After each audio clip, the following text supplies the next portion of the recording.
नमस्कार, मी डॉक्टर प्रवीण डोरले, मनोमय बालरुग्णालयातर्फे आपले हार्दिक स्वागत. अजूनही बऱ्याच पालकांच्या मनामध्ये लसीकरणाबाबत म्हणजे व्हॅक्सिनेशनच्या संदर्भात खूप सारा संभ्रम आहे, खूप सारे त्यांच्या मनामध्ये प्रश्न आहे. बऱ्याच पालकांना हा प्रश्न पडतो की लसीकरण किंवा व्हॅक्सिनेशन हे करणं जरुरी आहे का? व्हॅक्सिनेशन हे फार महत्त्वाचं आहे.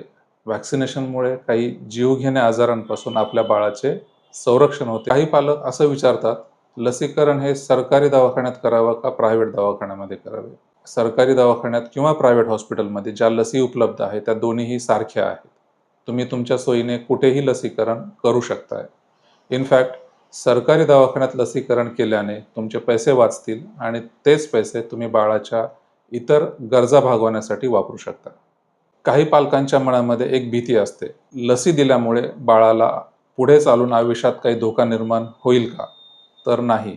आत्ता ज्या लसी उपलब्ध आहेत त्या सर्व लसी खूप सुरक्षित आहेत. खूप साऱ्या संशोधनानंतर त्या लसी बनलेल्या आहेत. त्यामुळे बाळाला कुठल्याही प्रकारचा धोका उद्भवणार नाही. लसीकरणाच्या प्रत्येक खेपेला किंवा प्रत्येक सेशनमध्ये 3 ते 4 प्रकारचे वेगवेगळे व्हॅक्सिन्स एकाच दिवशी दिले जातात. त्यात 2-3 इंजेक्शन्स असू शकतात. तर अशा वेळी पालकांच्या मनात प्रश्न असतो, की हे इंजेक्शन्स एकाच दिवशी न देता जर 1-2 दिवसाच्या फरकाने दिले तर काय हरकत आहे? वस्तुस्थिती अशी आहे, आपण एका सेशनमध्ये असणाऱ्या सर्व व्हॅक्सिन्स एकाच दिवशी देतो.